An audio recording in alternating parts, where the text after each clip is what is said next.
All right, looks like, and is it starting? Yeah, there we go.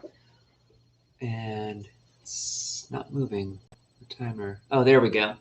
All right, looks like we are live. And yeah, welcome back to the P.e.a.c.e Inc. studio. I'm back here hacking. Yes, we got a hacker back there. Leo right now is working on a lighting upgrade for Halo. And so I'm going to lead the discussion for today on various things we've been hearing and seeing at the conference in the last 24 hours. And so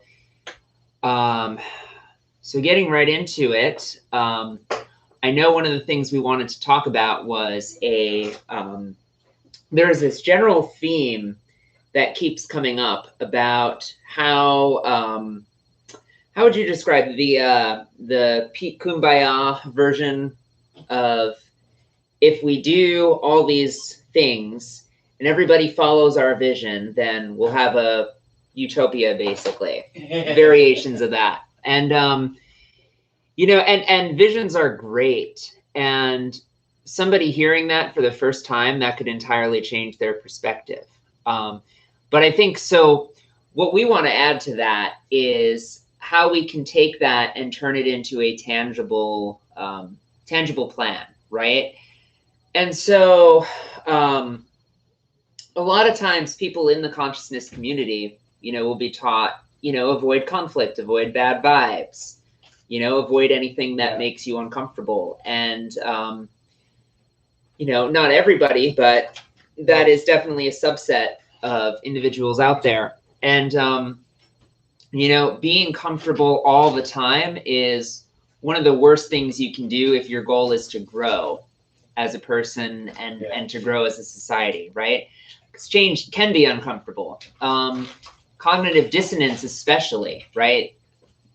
Being willing to challenge your own beliefs and everything.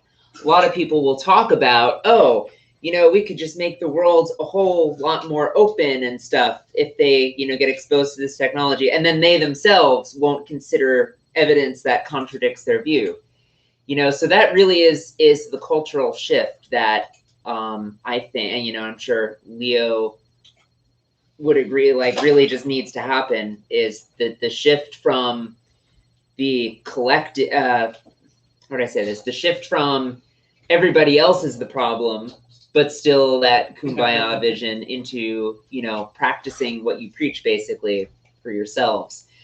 And so anything you want to add to that? Oh, I think, yeah, you're right on. And it's something that came up to my thought yesterday was, is this really good for humanity? Right. For what you said. So, for example, in order for humanity to persist and continue, children are required. Sure, yes, right? Yes. So if everybody's enlightened and happy and there's nobody there to do the work, what happens to humanity? Dies out. Dies out. And if you look at, now this is just pure speculation. You're not on camera, by the way. Okay. But if you're just pure speculation, if you were to do a survey, let's say there's 250 people participating at TSC. Yeah. How many children are part of that group? I mean, how many of those people have children? And what would that number of children be? I'm guessing it's less than 100. Yeah, I don't know. Or right around this, probably around 100. I don't know that for sure, but I'm pretty certain that the general population replacement rate is low already. Yeah. And so if within this field you have higher educated people who are having fewer children, how does that work on the large scale? Because does that mean that if people become enlightened and they start meditating, they stop having children? Because that would lead to humanity's defall. Well, I don't have any kids. Yeah, right. I don't either. I think there's a lot to unpack with that. Yeah. First thing I would say is there's complications with the fact that this generation is, well, I don't know about this generation in particular, but we're not in exactly an economic boom right now. No. It's not easy for people to have, you know, want to have kids, to actually start saving up for a home and all that. But I think the real question that ties more directly into that is about, you know, are we teaching kids these things, right? So if an individual spiritual practitioner doesn't have kids themselves, that's totally fine. Everybody's choice to reproduce or not reproduce. But are they doing anything with their practice that involves kids, that involves reaching people at the young level, the next generation? Right. Right. And so at our events, well, not at apparitions, but at your events you went to, you have Tons of kids. Tons of kids there, right? That go through the meditation. Although I don't have any children myself, I have taught probably a couple of hundred kids the meditative experience with their parents. Right. And so teaching kids to meditate with, I think that's a positive thing. Absolutely. And one of the things, I haven't heard any discussions on family or society or how all of this is going to impact the bigger picture, other than that view you just said, the utopian view. But we're all just going to get along. Right. And I just don't think I think that's a little, I think we could get along better together, but I am not convinced that this is the way to do it. Because what I've experienced academically and within the people in the consciousness community in general are very one-sided in one way, and they look at their own perspective first, and you have to fight your way in to be anything that's... It's kind of like an exclusive club. Yeah, yeah. And it's an internecine club, because they're what was the last great discovery to come out of science, or just this field in particular? That depends on what you'd consider a great discovery. I would say the double slit experiments they did with meditators was pretty cool at IONS, but okay. You know, that was a few years ago. I think what I mean what they're working on now is, for example, the Hans Berger discovering the alpha wave and the beta wave. That's a great discovery. Yes, definitely. Being able to have this, I think, a home EEG, great discovery. Yeah. Massive science moving forward. Yeah. Right. And that's what I kind of mean. Like, when this happens, when we're coming, what is the purpose of it? Is it to bring people together closer? So, for example, is this conference meant to bring people together and network together and come out of it? Or is it a show and tell where people get to brag about all the wonderful things they've done in the last year? Right. Probably a little bit of both. Yeah. You know? Well, right, because that's how conferences are. But at the same time, we try to be networking, but the world has changed. People don't always practice it, yeah. We cannot operate on the same paradigm about when we come together, what are we trying to accomplish? Yeah. Because we really don't have that luxury of time. Right. That people used to think about. Yeah. And that's right, we don't. It's only, I mean, you know, humans are due to become extinct at some point if, you know, we don't do something to actively keep ourselves. Now, that's not to say we're not going to evolve, but just keeping the evolution going. Consciousness expansion. It's in our name.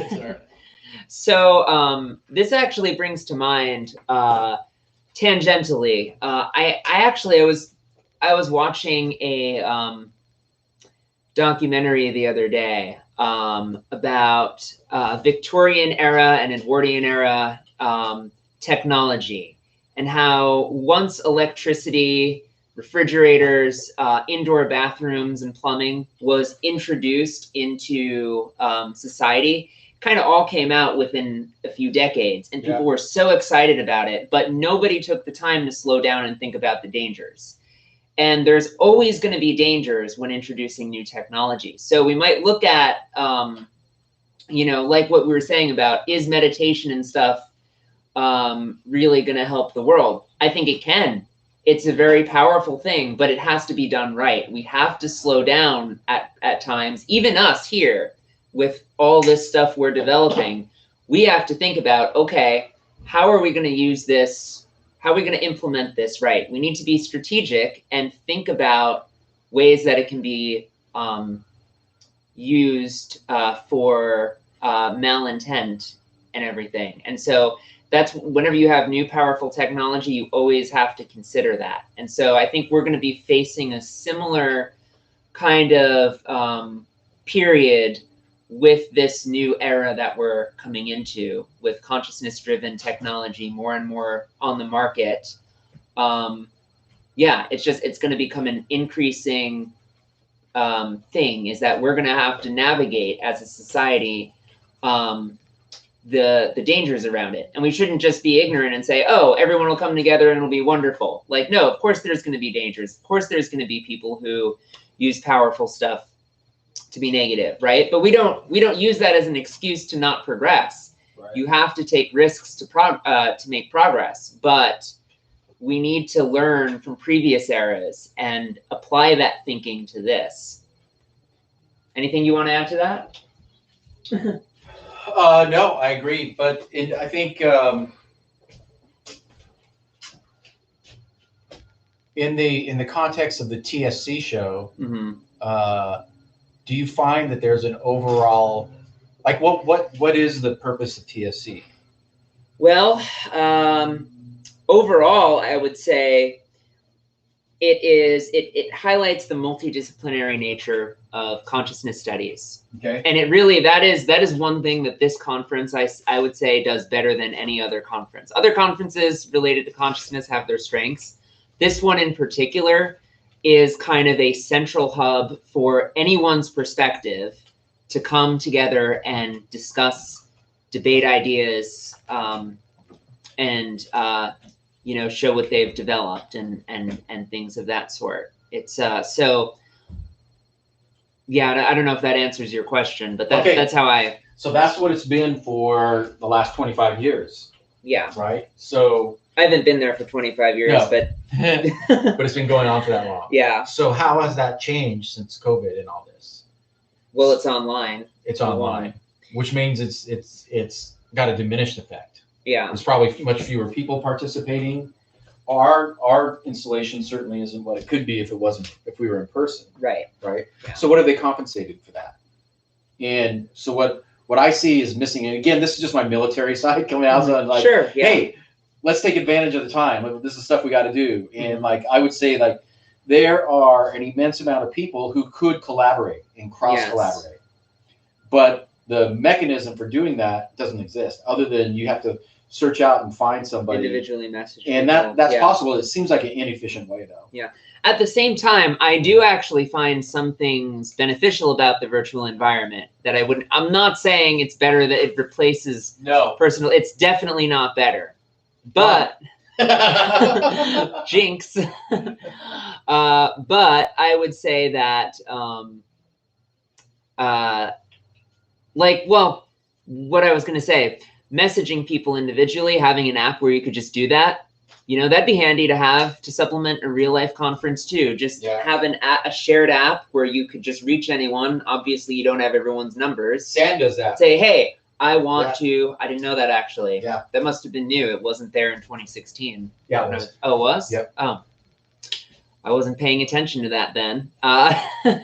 So something like that. I also like the fact that you can upvote questions, and kind of questions are communal in that sense. I would say people like me, it's a little more intimidating to be up in front of people asking a question unless you're really sure you know exactly how you want to ask it. Whereas online, it's way easier. I personally feel less resistance to asking questions that might not be the best worded or whatever. They just kind of come out. And so there's definitely advantages to the virtual environment. But yeah, no, we look forward to actually being there in next year, hopefully when it's international, in 2 years when it comes back to Arizona.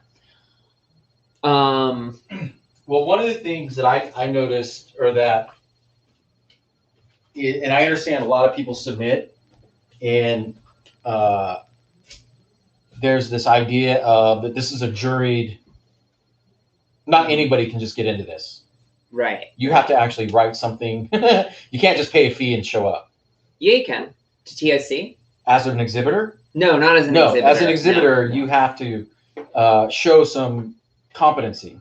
Yes. Right. Yes. And there's this perception of peer review. Yeah. Right. But to my knowledge, I've never received any feedback from anybody that's actually read anything that I put out. Right. What most people do is they look at the title, they skip the video, and they just go into commentary. Yeah. Because there's things and claims I have in mind that should raise flags.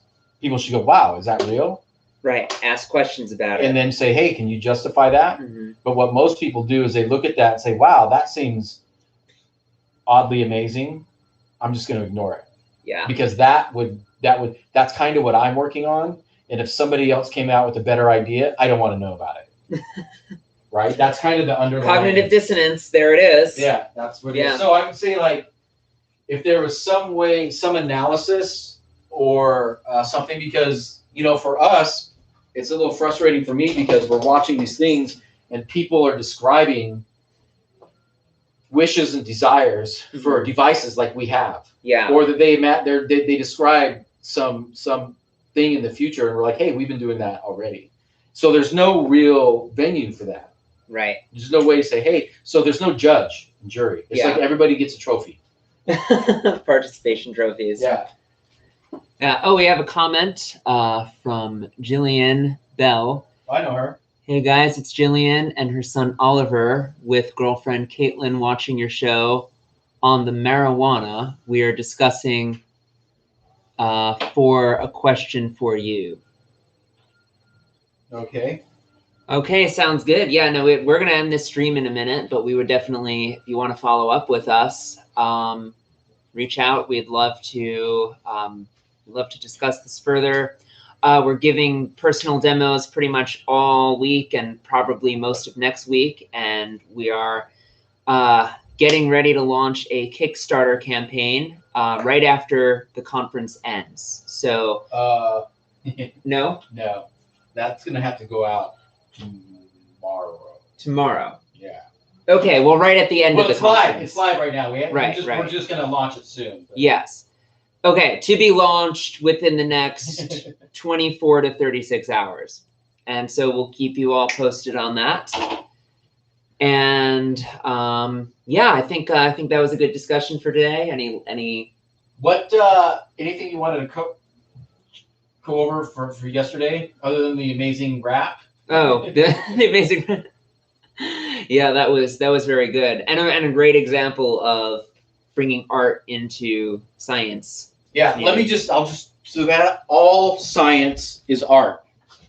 There has never been a scientific discovery that did not begin from the creative process. Every experiment first has to start out as a thought experiment. Somebody has to think of it. And that is the creative process. Yes. So if people and scientists are reaching a blockade, it's not because they're not smart enough, it's because they're not creative enough. You know, and when Einstein had a problem and he was trying to figure stuff out, he would grab his violin. Yep. You know, or go on walks and stuff like that. And so I think hopefully what we're showing is the future convergence where art and science is not viewed as separate things. And Ken Wilber talks about this in all of his books, I think, is the convergence of the good, the beautiful, and the true that has to happen to move us forward with our 21st century based technological innovations. And so we're living that out. That is pretty much our full-time job here at P.e.a.c.e Inc. And yeah, and we invite you to join us in the movement. All right. Jillian says, my son has a question for Leo. Okay. Okay, Jillian, feel free to type that out if you're still there. What do you think of P.e.a.c.e Joseph? I don't know who that is. Let's know who that is. Oh, is that P.e.a.c.e? P.e.a.c.e. It's a little hard to see the text on this screen. Let's Google that. P.e.a.c.e Joseph is an independent filmmaker and activist, according to Wikipedia. Yeah, I don't know who that is either, but it looks like he did. Peter Joseph. Oh, Peter. Yeah, no, sorry. The comments are the text is bunched together. So Okay. Qatar Joseph. Yeah, I've watched Peter Joseph's movies, and actually I've got some friends that are close to his family, and so I really like it. If you look at the movie, his first one, the Zeitgeist movie, it opens up with a sequence about astrotheology and the nature of where Jesus came from. And so that movie, or that segment, that opening segment, was based upon the writings of D.M. Murdoch. And I actually interviewed D.M. Murdoch on my radio show before she passed away a few years ago. And so what Peter Joseph's premise is generating a resource-based economy where it's not a capitalism based and it's not also socialism. It's kind of like just a well-organized systemic approach to sourcing products and services to the right people. So in that essence, I would completely agree with what he's trying to do. I like his movies. What my criticism is the actual execution. You know, they created the Zeitgeist Network and stuff, and it's just floundered for years. And so, but I do like the movies, and I would recommend them to anybody, definitely. Did you have a specific question about them, other than or just something general? Second. Just showing who, yeah, we found who he was. But I would I would recommend. I do like their stuff. And I think his brother does some interesting work too here in the Bay Area. I'm glad you knew who that was, because I have nothing to add. She said, just want a general opinion. All right, well, thanks for your question. That's a very good one indeed. All right, so like I said, we have a Kickstarter campaign launching tomorrow, and we'll keep you all posted. In the meantime, take care, stay healthy, like, subscribe, comment, and see you next time. Bye-bye.